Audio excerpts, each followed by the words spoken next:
In 2018, I got my first dog. I was 22 years old. I did not have any kids at the time, so she was like my little baby. While I was working, I would have to leave her in her kennel, or I would let her roam around my apartment and she would tear up my couch. Luckily, I did have a really sweet neighbor that would babysit her for me, but that was really my only option. Fast forward a couple of years, I ended up taking a job in the neighboring city, and while I was working there, a doggy daycare opened up. I decided to take my dog. She loved it and I loved it. They ended up closing down, and I thought to myself, why don't I just start my own? So in December of 2020, I started Animal House Daycare. I had zero experience owning a business. The only dog experience I had was growing up with dogs. So I started out small. I kept my full-time job and would just work on the weekends. I had one other employee. I was renting a 3-car garage. In April of the next year was when COVID really hit my small town, and the pet services business just took off. Within 6 months,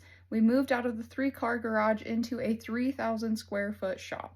I kept my full-time job for a year, and then I ended up quitting and working at the daycare full-time. In 2022, on a whim, I decided to go out and look at property, and I ended up finding a building. On February 26, 2023, we closed on the building we are still currently in.